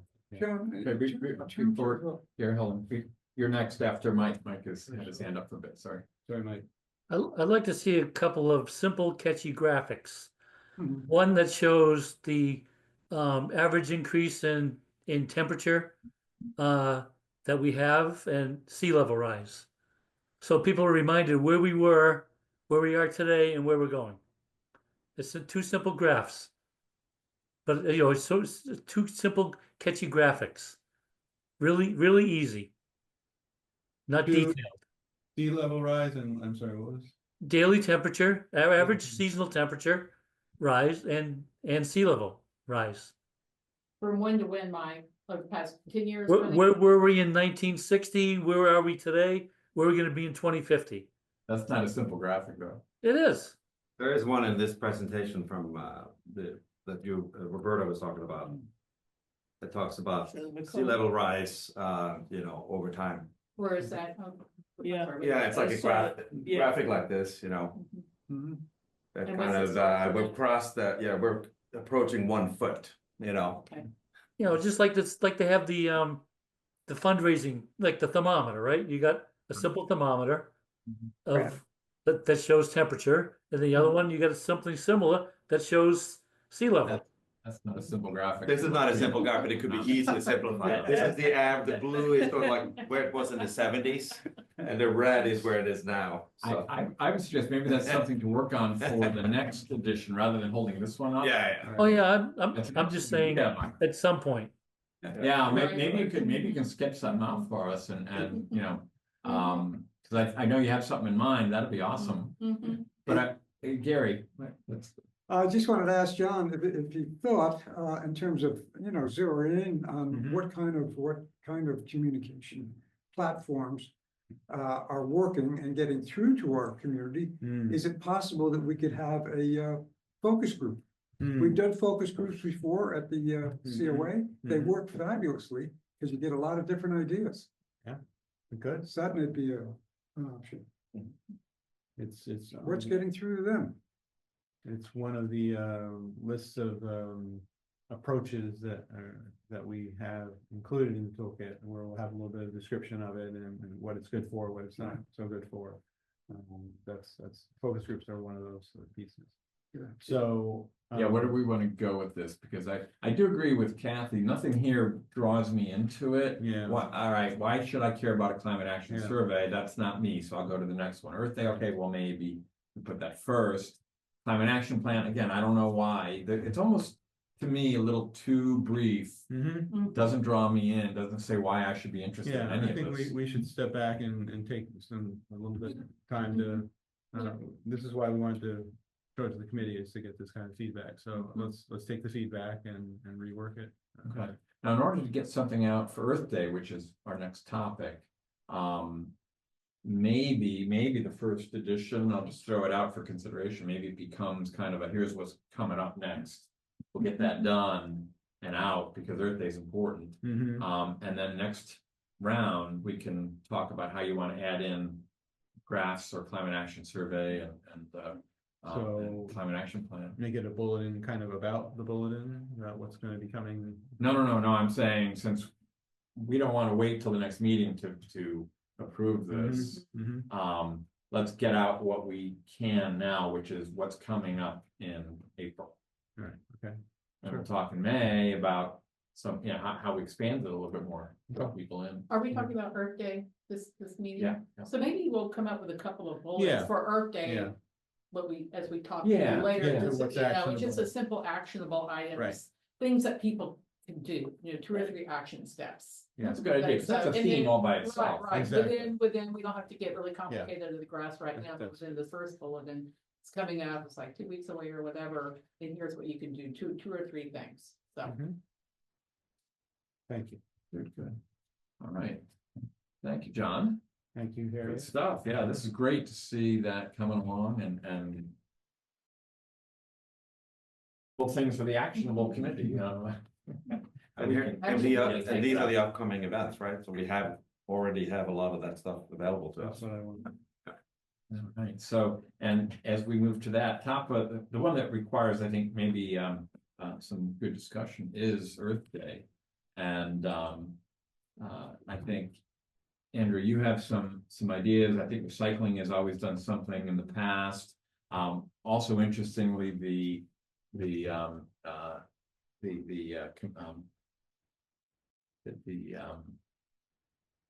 Chamber of Commerce, the Chamber is what I wanted to say. I kept thinking Commission, the Chamber is doing something.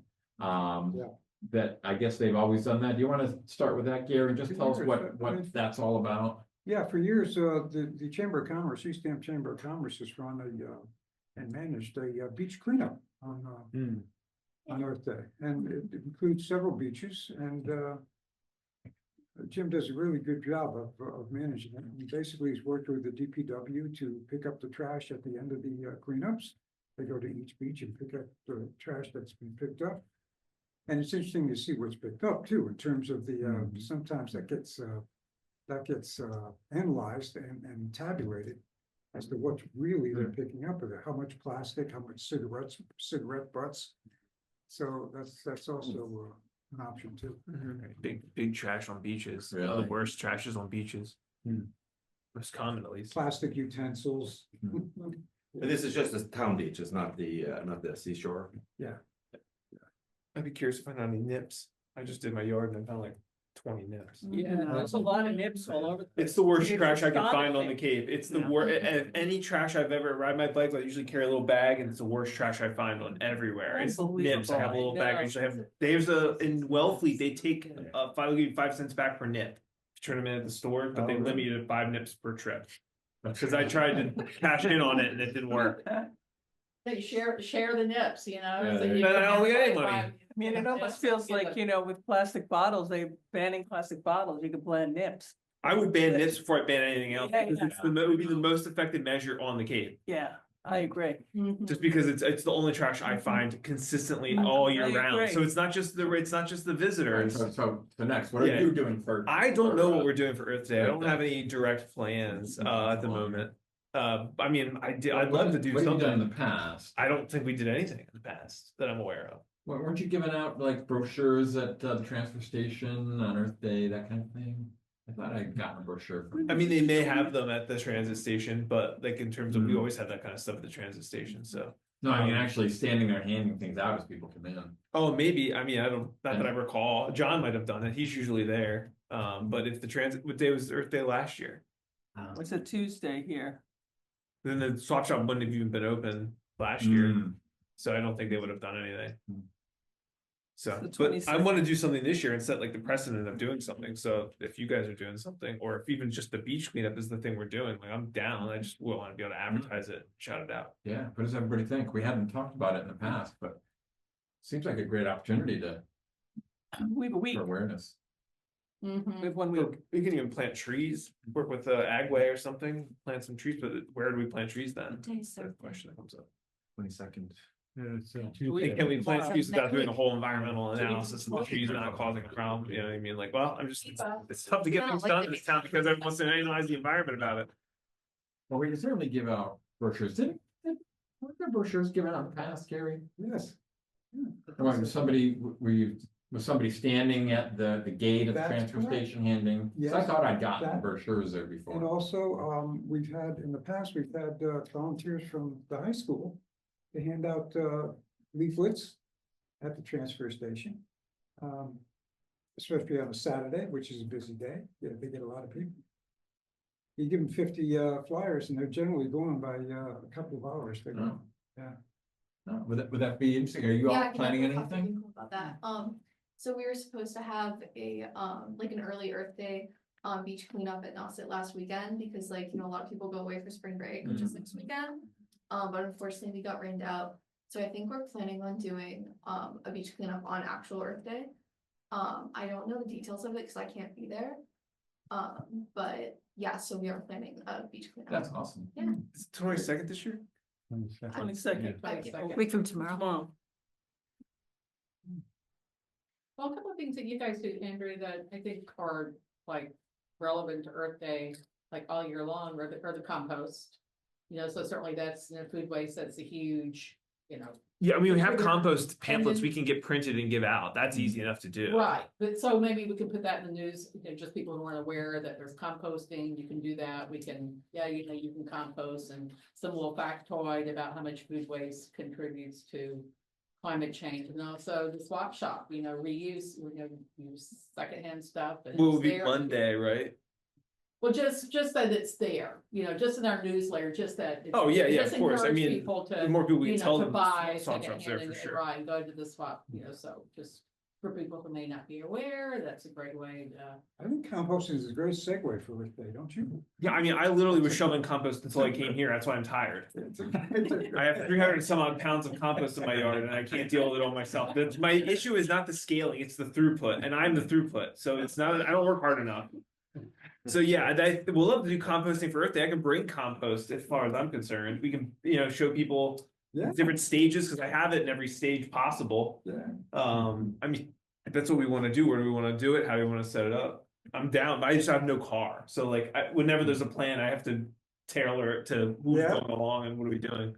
So on the climate action side, I mean, I think at a minimum, the newsletter, we're talking maybe including something on your composting, and including something on the beach cleanup that the chamber's doing. Do we want to give out brochures? I mean, is that something of interest? I'm not gonna be here, I'll be out of state. There is an event actually planned for Earth Day. Right, that's what we're talking Yeah, about. exactly. Yeah. This is We what you're also- talking about. Yeah. We also Yeah, the established cleanup. the We do have Adaptation every year. rally that day from the Nauset Citizens Alliance.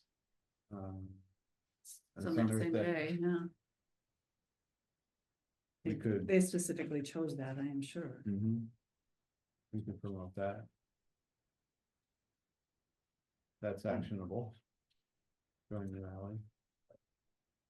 Well, yeah, it's kind of relevant.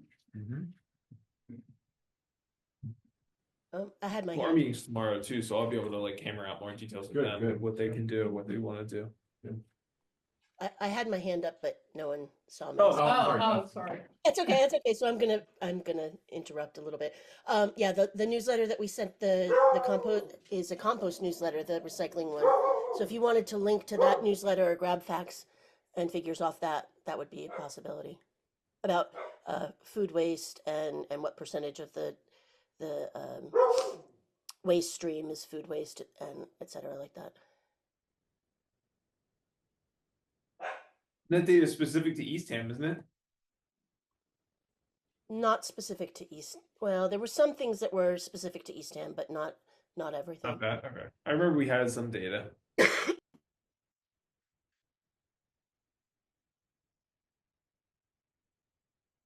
But in terms of an activity, we don't have anything. So we can, at a minimum, we can put things, yeah, Yeah, put some of that material in. yeah. No, it was Whatever, just, do it we was wanna just put anything information. on what the Green Club's doing in there, that we could give you a shout out just for, Yeah, I don't know like what we have planned recently. I know we're doing a lot of stuff with Green Threads, which is our like thrift store, but we have a meeting on Thursday, so I can definitely like reach out and let you know, like if we can talk about it and see if we have anything that we'd like you guys to put in there. Okay. Cool. Are you still looking for clothes recycling? What do you mean? I remember you guys having- Let's do that. Oh, sorry, after, yeah, because I'll ask We're her. almost out of Yeah. time here, so I haven't heard anything else besides newsletter. And we'll support whatever you guys are doing, let us know what you're doing, maybe if there's anyone who wants to lend a hand on. Yeah, no, helping out our with committee's not as recycling. much active in terms of people showing up and doing stuff sometimes, so we'll see what we want to do, and then maybe we'll partner Very with good. whoever and just pile on, whoever wants to pile on with the beach cleanup or Very whatever. good. All right, let me go down the rest of the upcoming events. I guess the solid waste working group will be meeting at some point here, so you're still working on calendars for that. Right. I mentioned the OCAN Energy Coaching Meeting tomorrow is at 1 o'clock. If anyone is interested, let me know. There is a rally coming up on Earth Day, as we mentioned, Stop Climate Change Rally. It's the Nauset Citizens Alliance. You'll find them on Facebook if anyone wants the link. It's basically a Facebook page, so you just type in Nauset Citizens Alliance and you'll find them. The Earth Day celebrations, there is one in Harwich if anyone is interested in going to their Earth Day fair. And then we'll have the material that we're compiling now for our newsletter. Right after that, the annual town meeting, just beware May 5th. That's at 5:30 at the high school. 5:30. School. That's coming up fast. Oh, and also in their May 2nd, I missed that one. There's an interesting webinar put on by the Cape Cod Climate Change Collaborative on social media outreach for climate and community leaders. So that looks very interesting, and I put the registration link in the packet. So if you're interested in that, it's at 10 a.m. I think it was 10 to noon on that day. All right. Those are the near-in events. Tom, what's the meeting tomorrow at 1 o'clock? I missed it. That's the energy coaching event. Oh, okay. Do you want the info on that? Yeah. I'd love Okay. to. Send that to you. Send it to me. Very good. And so then, how many of these do we want to include in the newsletter? I think it'll be, we're saying an Earth Day newsletter. Probably don't want to go too far out, just the April events, maybe. I think so, yeah. Okay. So the rally, you can definitely put that notice in there. And in fact, the Earth Day Fair that you just mentioned. So, what else was there?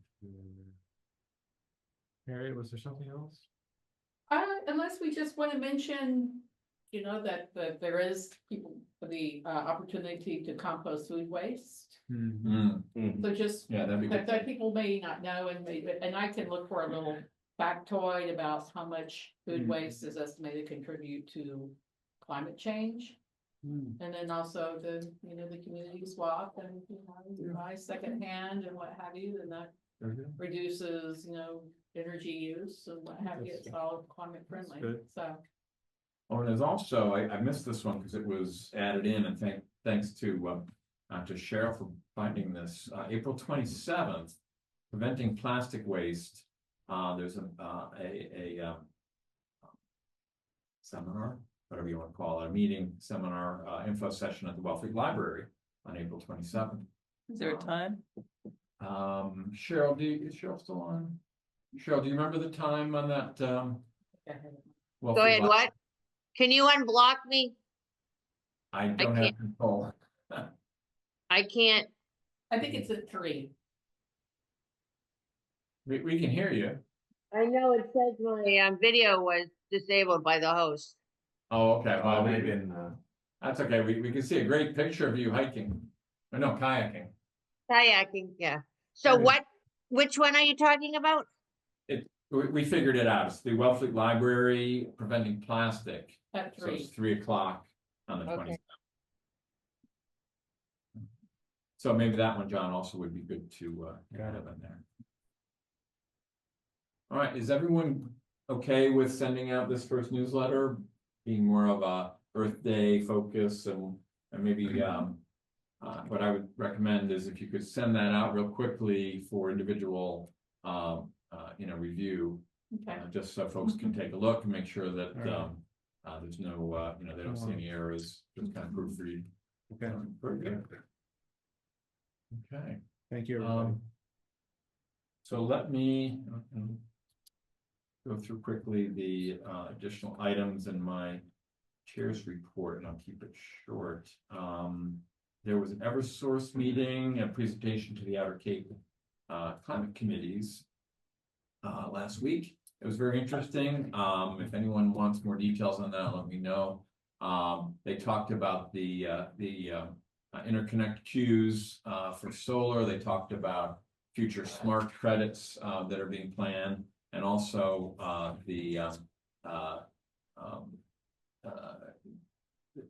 what they're doing in terms of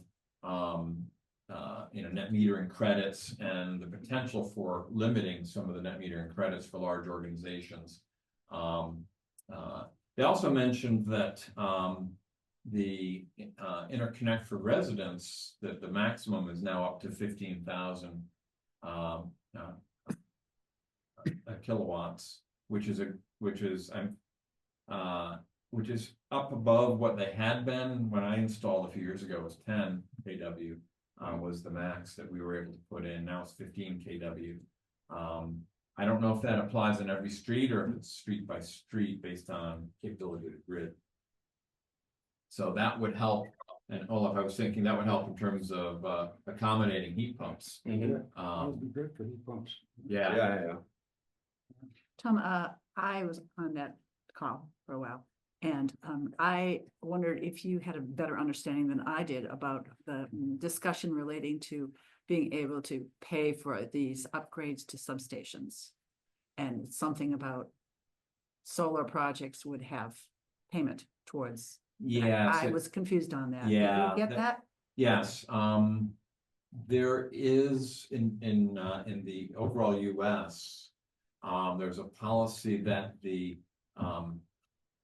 can't remember the name of the agency. It's a federal agency that controls the regulation of adding new power generation to the grid, large scale generation. So generally, any large scale that's coming online, a very, very large solar farm, for instance, not residential, has to apply. And if there's any implications in the grid itself, in terms of the wiring, the transformers, the switches, all the things along the network, if they impact any of that, they are normally responsible for paying that. So that's what it was about. Yeah. It didn't affect residents or businesses No, in it's any not going sort to of affect way. residents. Yeah. The good part is that they've come up with a formula to divvy up that cost. So today it goes in as first one in has to pay for the whole thing. Eversource has put in and evidently got approved a methodology of charging prorated amounts based on the queue that they have and who's coming online within the next some number of months. All right, we had our April 11th climate action plan meeting, and I don't know how everybody felt about that. I thought it was a good discussion. Yeah, it was a great discussion. I think it's just, I think I was trying to voice some of the times that we're in right now, and I don't know to what extent that is. There's two ways of dealing with it. Is to say, hey, we're doing what we're doing here, and all the barriers that come our way, we may need to be prepared to deal with those. But that doesn't mean that we change, But we need to be a little bit sort of flexible in terms of and how we adapted it. Especially with the heat pump project, I feel like gas prices skyrocketed all of a sudden. All that stuff. So that we may be looking at gas now, as an option too, from gas to heat pump versus just oil. So lots of stuff. And Harriet, I sent you a presentation. I gave a keynote to the composting event a couple of years ago. Oh, thank you. And Okay. I did some research on kind of like, perspective. It's the third largest polluter in the world after China and the United States is food waste. Okay, thank you, thank you. It's a powerful kind of, It is. yeah, exactly, It's people go, Yeah. I was surprised when I Yeah. first found out, so thank you. All right, there's a number of discussions we've been having amongst the different climate action and energy committees, Orleans and Truro. Some good material there. I won't go through all the details here, but kind of a building interest in figuring out ways to work together, because that is very, very important. And we may be able to get the Truro Climate Action Coordinator, who was just hired, Chris Palmer, maybe have him to speak to us at a future meeting. I think that'd be interesting. on a bittersweet note, the Cape and Vineyard solar loan is greatly successful, sponsored by the Cape Light Compact, but it's so successful that it is now booked. So just within a few months, and that was amid, not only income qualified people could get into it, and it was hugely successful. So we're hoping, if that gets renewed by the federal powers that be, at the end of this year, we may have something for next year, but who knows? The executive office of the EEA, I'm trying to remember the acronym up at the state level, the Energy Executive Office. Anyway, their Office of Climate Science is offering office hours now.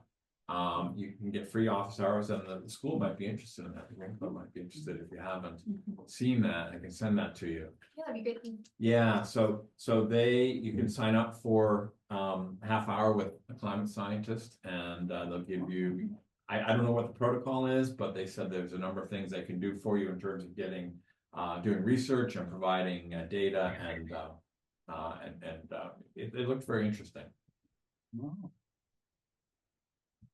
Okay, and the last piece I have, we finally have a resolution of the greenhouse gas inventory question that we had, that I had many months ago. It looked like things were double counted, so I've got resolution on that. So I'm going to move forward and try to put the report together on the greenhouse gas inventory. Right, and on the final piece, which I think I sent it out, but I will project it because it's a cool thing, and maybe this is from Green Club.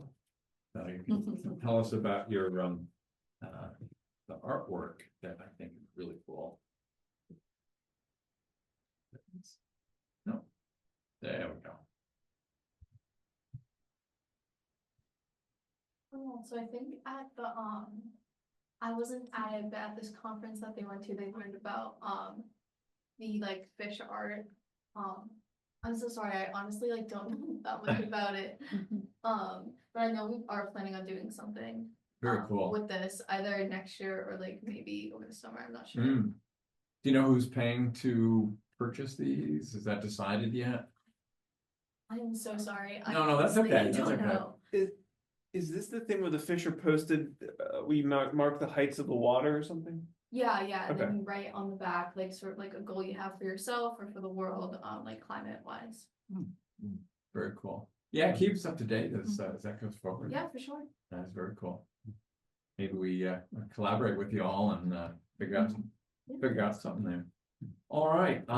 Any other business? Why can't we turn that into the graphic for our newsletter? That's what I was gonna say. How nice is that? Sure. Put the picture up. Would we have permission? Would need permission from the Green Club or? No, from the company that puts it that puts this together. Yeah. So that'll be for the main newsletter. We'll talk about that. Or we could have a rotating image. Yeah, good. All right. In terms of requests for town support, I guess, John, we'll just put our heads together based on the discussions. Is there anything extra we haven't discussed today that we want to request from the town? Sure, we just have the changes that are still in the queue for the website. Right, Yeah. right. But Shana's aware of that, so. And I also have a request in the queue for the Cape Light Compact Energy Coaching initiative. So maybe as Kayla gets onto her new position, we'll get some of that moving. All right, with that, we'll entertain a motion to adjourn. I move that we adjourn. I could never ask. Do we have a second? Second. All approved, all in favor? Aye. Opposed, thank you much. Yeah. All right, have a great day and a great Have a Earth good night, everyone.